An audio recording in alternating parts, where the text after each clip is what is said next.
안녕하세요. 예니에빠입니다. 혹시나 제목 보고서 이제 사는 자리나 파는 자리 이런 걸 알려주시길 원하는 분들은 끄시면 되겠고요. 제가 제시하는 팩트하고 의견을 공부하셔서 이제 매매에 도움을 얻겠다는 분들은 내용을 들어주시면 되겠습니다. 먼저 또 한 가지 당부드릴 말씀은 일단 지금 어제 미주님께서 추가로 하셨다고 또 혹은 지금 퍼가 굉장히 낮아진 성장주라고 해서 무작정 뭐 이렇게 사시거나 그럴 자리는 절대 아니라고 좀 강조를 드리고 싶고요. 일단 내용을 한번 보겠습니다. 먼저 제가 지난 영상 올릴 때쯤 KBRA 리포트가 또 하나 나왔는데 요거는 이제 리포트 내용을 들어가시면 중간쯤에 이런 내용이 나와요.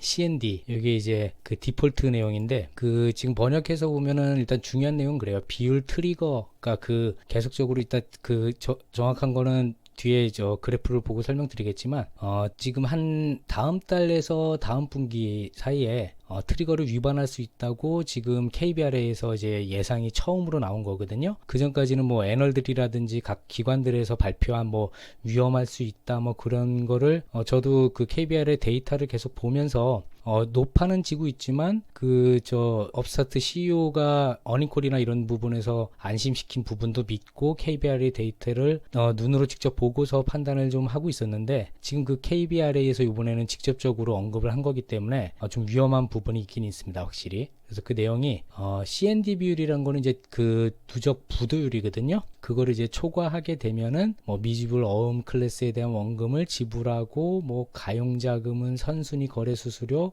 어음에 대한 이자 뭐 이런 부분들을 조금 설명을 드릴게요. 이게 좀 복잡해서 저도 이제 정확한 100% 이해를 하고 하는 건 아니고 어느 정도 이제 오래 보다 보니까 느낌만 알겠어서 이 채권의 저 자세한 내용은 정말 어렵더라고요. 미국 거는 국내의 채권 부분은 약간은 알겠는데 그래서 어느 정도 추측과 팩트를 가지고 설명을 드릴 테니까 그리고 이 부분은 제가 지난 영상에서 올렸던 트리거에 대한 저 글로벌 방법론이거든요. 그러니까 요 부분에서는 지금 CNL만 나왔지 CND 뭐 CNC 이런 부분은 안 나와 있었어요. 그래서 거기 지난 영상에서 올렸던 부분이 지금 이게 업스타트와 직접적인 연관관계일지 아닐지를 알 수가 없는 게 이 방법론에 이렇게 돼 있다는 거지 업스타트가 그렇게 거래를 정확하게 했다는 내용은 없었는데 지금 요 내용을 보면은 업스타트가 요 CND에 대해서는 이제 바로 정확하게 부분이 닿는 것 같아요. 그래서 그렇다면 이제 CNL도 마찬가지로 이런 내용상이 있을 거라고 지금 추측은 합니다. 그래서 이거는 뭐 트리거가 특정 수준을 초과하는 3개월 평균 연간 순손실을 기준으로 그러니까 이 기준일지 지금 요 내용을 보면 바로 닿는 순간 일단은 일부 금액 그러니까 요거는 뒤에 설명을 드릴 건데 OC라고 해서 신용을 담보로 걸어두는 부분이 있거든요. 그 부분에서만 빠져나가는 것 같은데 일단은 뭐 여기서 용어 중에서 이제 직접 보실 분들은 요거를 좀 알고 가셔야 되는 게 CNL은 누적순 연체라는 거는 뭐 하루든 일주일이든 한 달이든 잠깐 이렇게 연체를 하는 부분에 있는 거고요. CND 디폴트니까 이거는 연체가 오래돼서 부도를 맞는 거를 말하는 거거든요. 그 다음에 CNC는 잠깐 중간에 어디서 보긴 했는데 아직 요거는 이제 볼 이유가 없는 게 상각이 이루어지는 거는 요게 이제 CNL이든 CND든 트리거에 이제 부합되는 부분이 있어가지고 뒤에 이제 나오겠죠. 이거는 만약에 다음 달이든 다다음 달이든 연체나 뭐 그런 부분이 이제 심화돼서 상각이 돼가면 이제 그때 한 달마다 이제 데이터가 나오는 부분을 말하는 거고요. 일단 문제가 되는 게 이제 작년 2021 ST67 요 숫자로 된 부분하고 이것도 뒤에 다시 따로 설명드릴게요. 어쨌든 이 6번 7번이 지금 문제가 될 거라고 얘기를 하는데 7월 달에서 8월 달 사이 작년 가을쯤에 지금 뭐 웨드부시나 그런 데서 주의를 줬던 부분이 요런 부분들을 포함을 하는 것 같아요. 근데 거기에서 지금 OC라는 게 요게 신용담보 요 부분이 30 몇 프로라는 건 1억이면은 한 3,700 정도는 저 신용담보를 걸어두는 거거든요. 일단 데이터를 보면은 먼저 쭉 보면 2018년 초기 데이터부터 보면은 2018-1이 요 검은 선이 이쪽에서 이제 평균선을 예상을 한 선이고 이 노란 선이 실제의 이제 손실률이에요.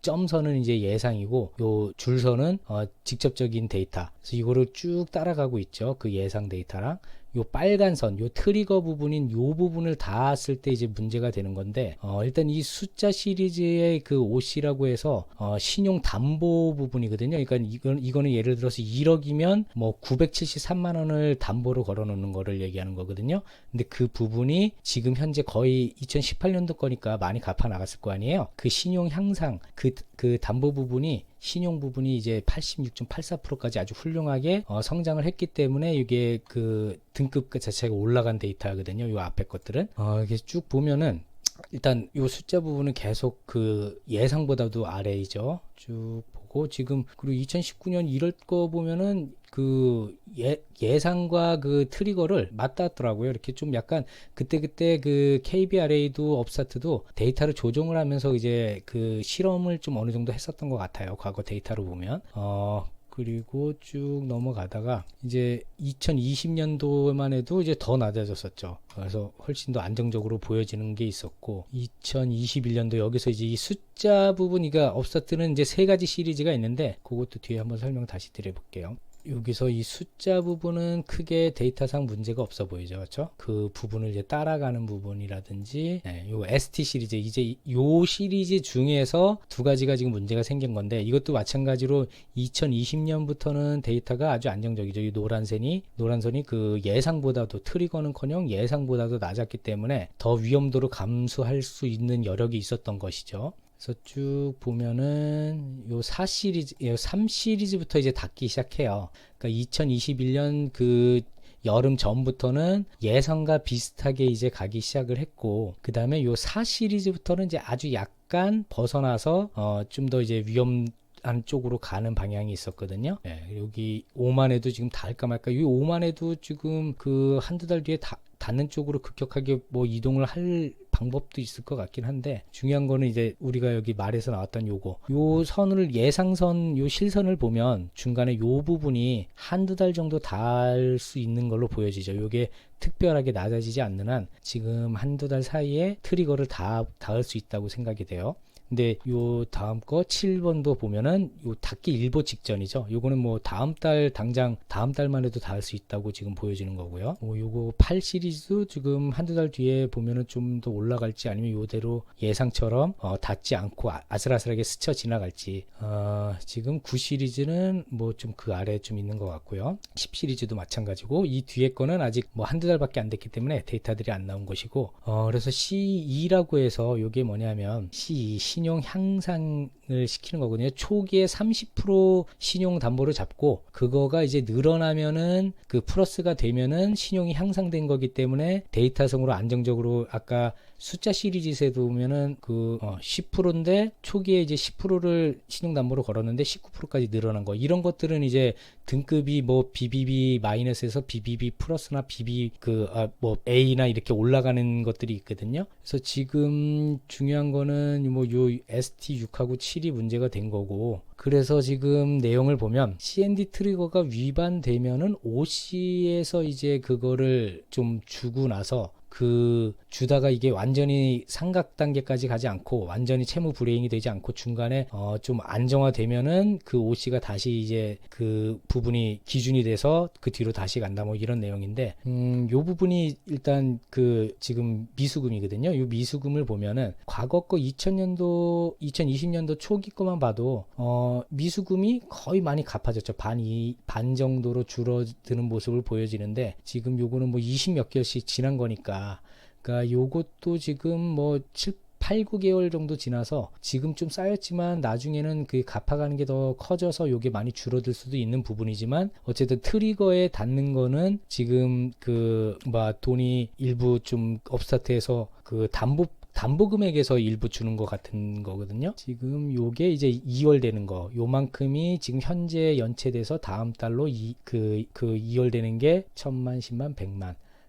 100만 달러니까 1000만, 10억 단위고, 지금 여기 현재 지금 연체돼 있는 부분은 1000만, 10만, 100만, 1000만 달러니까 1000만, 억, 10억, 100억 달러 이상씩이 이렇게 돼 있는 건데, 이게 다 문제가 생긴다는 게 아니고, 여기에서 이제 뭐 60일이든 90일이든 그 기준 이상이 되면 디폴트가 되는 거거든요. 그래서 일단 내용을 이제 쭉 한번 훑어봤는데, 요거는 이제 좀 참고로 돕기 위해서 ST 시리즈만 제가 등급별로 어떻게 변화했는지를 한번 추려봤거든요. 요게 이제 엑셀로 데이터로 이제 만들어 봤는데, 요 ST 시리즈가 지금 그 담보 요율도 높고, 그 다른 그 기존 숫자만 있는 거는 10% 내외의 담보를 했다는 거는 신용도가 좀 높은 거 위주로 한 거고, ST 시리즈는 담보율이 30% 이상이에요. 대부분 제일 낮은 게 30%니까 그거는 그만큼 그 신용 담보를 많이 해야 될 만큼 약간 위험한 그 데이터의 대출을 많이 했다, 이렇게 생각을 하시면 되고, 그 중에서 이제 그 ST 시리즈 2021년 4월부터 그러니까 6, 7 문제 생긴 거 즈음부터 이제 추려를 이렇게 해봤는데요. 보면은 2021년 4, 5, 6까지는 비슷했죠. 근데 이제 요쪽부터 문제가 쌓인 게 몇 달 뒤에 나타났으니까 8, 9, 10까지는 높은 등급을 계속적으로 낮추다가 그 올해 초부터는 그 데이터를 보고 다시 등급 좋은 사람들 쪽을 데이터를 늘린 게 눈에 확인이 되고, A, B, B까지는 좀 높은 등급이라고 보면 되고, C부터 F까지가 낮은 등급이라고 보면 되거든요.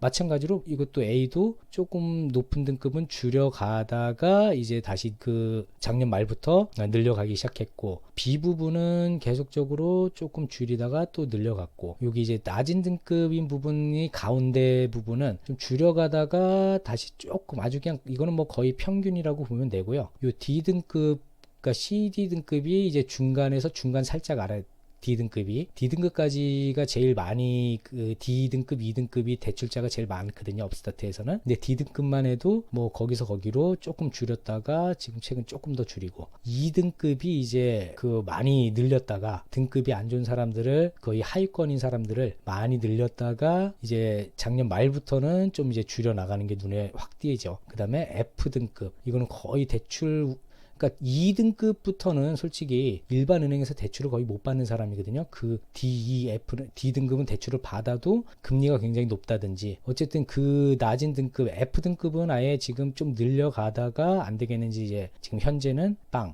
이렇게 조정을 하고 있는 모습이 보여지고요. 일단 지금까지 이 데이터에서의 팩트 부분은 2021 그 ST 시리즈 중에 6, 7 두 가지가 KBL의 데이터 예측상 그 트리거에 닿을 것이다, 이게 팩트고요. 그 다음에 두 번째는 이제 제가 그 미주님 그 댓글에도 남겼는데 안 보시는 것 같아서 일단 그 내용 잠깐 설명드리면, 그 2022 EA 시리즈에서 그 연체 유예 및 연장 부분을 완화한 게 있어요. 그게 CRB하고 저 피나이즈뱅크에서 그게 4개월 연체나 그러니까 그 연체나 뭐 그런 것 단기적인 이유로 이제 좀 갚기 어려운 사람은 원래는 4개월 동안 본 이자를 다 내야지만 그걸 해줬는데, 두 번만 그렇게 중간에 내면은 연장이든 유예든 이렇게 해주겠다. 그래서 조건을 완화한 부분이 있어서 아마 이 지금 트리거 데이터가 다음 달에 조금 유하게 바뀔 수도 있어요. 왜냐면 이게 지난달에 이렇게 한 거니까요.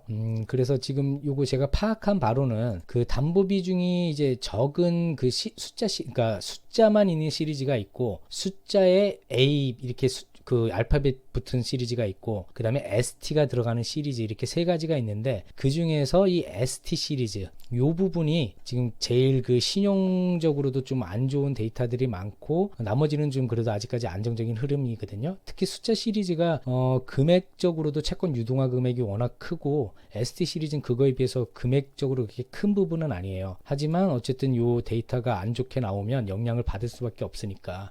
그리고 요거는 이제 추측 부분인데, 일단 그 직접적으로 업스타트와 그 채권 유동화 부분에서의 계약 부분을 저희가 정확하게는 알 수 없잖아요. 어쨌든 KBRA에서 이제 그 흐름상 이렇게 이럴 수 있다, 이렇다, 뭐 요런 거 그걸 보고 잠깐 추측하는 건데, 어쨌든 방법론 자체에서는 그 CNL 트리거 위반이 3개월이 지나야지 발생하는 것 같은데, 요번에는 그 CND에 대한 내용은 방법론에 다시 찾아봐도 없어요. 근데 어쨌든 CND가 그 디폴트 되는 부분이 좀 많아지면은 그 상각 이벤트가 발생되는 거를 그 있다라고 KBRA에서 밝혔으니까 어쨌든 이게 거래 내역에는 있는 게 맞는 것 같은데, 다만 그 부분으로만 봐서는 이게 CND에 닿는다고 해서 바로 발생이 돼서 전체를 상환하는 것 같지는 않고, CND가 발생이 되면 그 OC 그 신용담보, 예, 요 33.50인데 현재는 이제 34.17로 약간 좋아진 부분도 있는데 어쨌든 안 좋은 사람들이 그와 반대로 또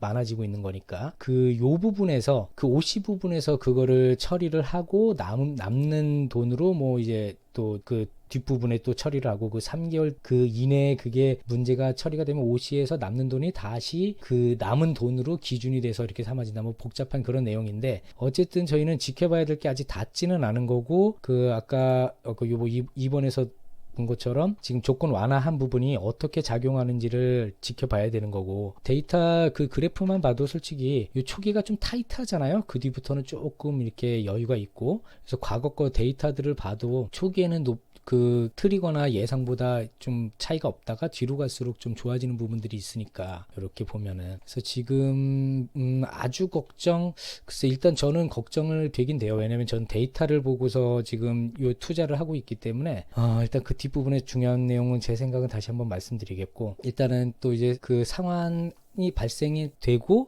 3개월 뒤에 이제 전체 상각이나 뭐 그런 것들이 발생이 된다면 이게 뭐 업스타트하고 그 크로스리버뱅크, 피나이즈뱅크가 뭐 비율 같은 게 나눠져 있는지 그런 것도 뭐 알 수가 없는 부분이라서 업스타트의 직접적인 뭐 그 그 순익 부분에 영향이 있을지 뭐 아주 적게 있을지 그 부분은 좀 지켜보던지 다음 분기에 이 일이 발생되면 그 사장이 나와서 이 부분을 좀 언급을 하겠죠. 그 일이 없기를 바라지만 어쨌든 준비는 하고 있어야 될 것 같아요. 그리고 이제 엑셀로 제가 이제 몇 가지 그 추측을 하는데 요거는 아마 기정사실인 것 같아요. 제가 예상만 했던 부분인데 예를 들어서 이거요. 그 CRB하고 피나이즈만 채권 유동화를 하는 것 같아요. 왜냐면 KBRA에서 다른 은행 언급은 단 한 번도 없었고요. 그리고 또 제가 추측했던 지난 영상인가 지지난 영상에서 제가 추측했던 지금 그 유동화되는 부분하고 그 업스타트의 매출하고 비교했을 때 지난 분기가 피크고 이번 분기부터는 좀 떨어지고 다음 분기에는 지금 아직 시간이 남았으니까 1분기보다 늘어날 것 같은 요 추측했던 게 어느 정도 맞는 부분인 게 피나이즈랑 CRB에서는 줄었어요.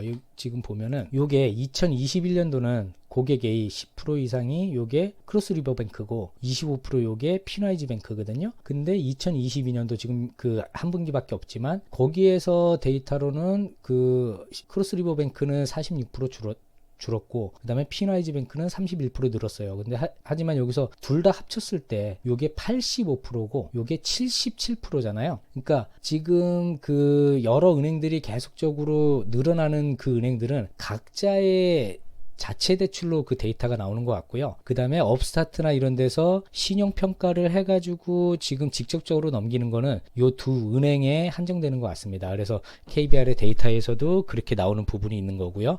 그래서 저는 그 지난번에 추측했던 매출이 좀 줄어들 걸로 예상했는데 생각보다 그 살짝 비슷한 부분이 그 CRB하고 피나이즈는 줄어들고 나머지 은행들에서 좀 늘어가지고 이렇게 좀 어느 정도 그 좀 빗을 한 것 같거든요. 그래서 요것도 추측이었지만 이제 기정사실로 저는 받아들이고 있고요.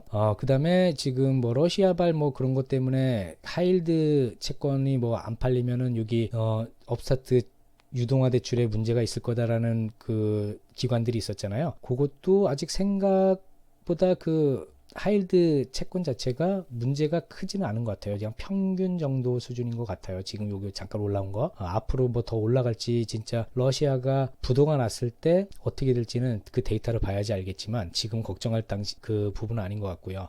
그리고 지켜보면은 지금 니마 제발 그 강을 건너 쓰면 좋겠죠. 모두들 바라는 바에 저에게 푸틴은 지금 오늘 속보인데 지금 16일날 혈액암으로 지금 입원해가지고 뭐 수술을 한다고 하는데 제발 좀 뭐 전 세계인의 대부분이 아마 바라지 않을까 싶네요. 그리고 또 뭐 중국도 지금 뭐 봉쇄 때문에 데이터 엄청 안 좋게 났죠. 소비 마이너스 11%, 생산 마이너스 2.9%, 실업률, 이거는 솔직히 중국의 역대급 데이터일 거예요. 마이너스 쪽으로. 근데 다음 달부터 또 6월 1일부터 정상화하려고 요번 달 중순부터 지금 그 완화를 시작을 하잖아요. 그러니까 지금 한 치 앞을 알 수 없는 데이터들이 너무 많이 나오니까 이거를 그래서 지금 단기적인 대응은 지금 좀 불가하다고 저는 생각이 되는 부분이 있는 거고요. 일단 결론은 말씀드리면 이건 저희 개인적인 결론이기 때문에 여러분들은 이 데이터를 보고 또 여러 공부를 해보시고 그 판단을 각자 하시길 바라고요. 일단 저는 큰 포지션이 지금 이미 들어가 있기 때문에 그 부분은 지금 KBR의 데이터가 나중에 뭐 실제 안 좋아진 쪽으로 가버렸을 때는 지금도 손해지만 그때 당시 만약에 더 손해더라도 일부는 판매를 할지 그거는 그 당시에 이제 데이터를 보고 또 결정을 해야 될 것 같아요. 지금 현재는 큰 포지션, 제 장기 포지션은 홀드를 할 예정이고, 지난 영상에서 제가 원래는 더 추매를 안 하려고 했는데 그 다음날 영상 올리고 다음날 그 댓글에는 남겼잖아요. 해도 그러니까 뭐냐면 이때 판단한 내용이 뭐냐면 퍼가 이제 뭐 20대 일반 그 성장주가 아니라 일반 기업의 퍼까지 떨어졌는데 거기서 또 지금 투매가 좀 나온 부분이 있는 것 같아서 아직 하나도 뭐 직접적으로 뭐 그 순이익이 마이너스가 돼 있는 상황도 아니고 예측이지만 그 예측이 또 틀리게 훨씬 더 올라갈 수도 있는 거잖아요. 그런 거 치고는 20불 중반까지 내려간 건 너무하다 싶어서 제 단기 계좌 거를 다 매수를 했거든요. 그때 25점 몇 불인가. 근데 문제는 지금 현재 저는 이 KBR의 데이터를 보고는 지금 다른 기관이나 이런 쪽에서 또 공격을 충분히 할 수 있을 것 같은데 이상하리만치 그 바로 데이터 나오고 나서는 계속 너무 내려갔는지 올라갔죠. 지금 이틀 동안. 그래서 저는 요번 주 상황을 보고 이 단기 계좌, 물론 이 단기 계좌 금액이 적었는데도 불구하고 그 큰 포지션을 살 때는 금액이 비싸가지고 좀 많이는 못 샀는데 지금은 적은 금액으로 굉장히 많이 샀더라고요. 거의 20% 가까이. 그래서 요거는 제가 요번 주 지금 1, 2주 한번 지켜보면서 분할로 좀 요 부분은 매도를 할 거예요. 어차피 단기 계좌이기 때문에 지금 뭐 거시경제 부분은 뭐 엄청 하락하는 그 추세 하락인 거는 진짜 누구도 부정할 수가 없는 상황이잖아요. 그런데 뭐 이런 뭐 푸틴이든 중국이든 어떤 일이 발생될지 모르기 때문에 저는 그래서 장기 계좌는 당분간 그 다른 데이터들을 확인하고서 판단을 하려고 하는 거고, 또 지금 나스닥에서 보면 불행 중 다행인 게 지난 영상 올릴 때는 13일프 공시가 마무리가 안 됐는데 지금은 이제 마무리가 됐거든요. 그래서 보면은 전체 데이터는 그때 51, 2% 정도의 수준이었는데 지난주 확인했을 때는 지금 55.67%로 기관이 훨씬 더 많이 지금 매집을 그 3월 말까지 한 걸로 지금 보여져요. 여기 보면 뭐 2021년 12월 31일로 돼 있는 거는 이 이후에 더 이상 뭐 매수도 매도도 없다는 얘기고요. 뱅가드 같은 경우는 3월 31일까지 엄청나게 추매를 했나요? 16%를. 그러니까 저희랑 같이 지금 묶여 있는 거죠. 그 중에서도 모건 스탠리가 엄청나죠. 270%를 그러니까 자기 기본 100만 주 정도에서 300만 주로 늘렸는데 엄청 물려있는 이 물량들이 지난주에 쏟아져 나왔을 수도 있고, 혹은 뭐 개인 아마 섞여서 이렇게 돼 있는 거는 또 다음 5월, 그러니까 지금 5월 15일이니까 6, 7, 8월 달 봐야지만 알 수 있겠지만 어쨌든 기관들이 대부분 저희랑 같이 물려 있던지 아니면 손해를 보고 있다든지 그 데이터가 나온 거죠. 그리고 또 지금 각오는 했지만 지금 이 성장주 그것도 얼마 안 된 성장주이기 때문에 상패까지는 몰라도 엄청 내려가거나 그 성장을 못할 수도 있는 부분을 생각을 해야 되거든요. 지금 심각한 부분으로 아주 최악으로 판단을 하자면 여기서 이 6, 7, 8번 이후로 이제 조정을 했다지만 어쨌든 이 ST6, 7, 8 지금 예상은 6, 7이지만 8번도 저는 약간 위험할 수 있을 것 같거든요. 요 예상은 이렇게 돼 있지만 여기서 좀 꺾여 올라갈 수도 있는 거 아니에요. 그래서 그 상각이 3달 안에 마무리 안 되고 원금까지 하게 되면은 그 부분이 어떻게 될지, 그러면은 또 신뢰를 잃어서 최악의 최악으로 이제 은행들이 빠져나가든지 뭐 그런 일이 발생될 수도 있다라고는 생각을 해야 될 것 같아요. 지금 일단은 몇 달 지켜보고서 그거를 매달 어차피 KBR의 데이터는 나오니까 그 와중에 또 뭐 업스타트에서 지금 너무 좋은 그 다른 다른 기관과 협약한 거 뭐 이런 거는 일단 넘어갈게요. 지금 안 좋은 데이터들을 조금 더 주시를 해야 되는 상황인 게 맞는 것 같아서 저희 현재 생각은 이렇습니다. 감사합니다.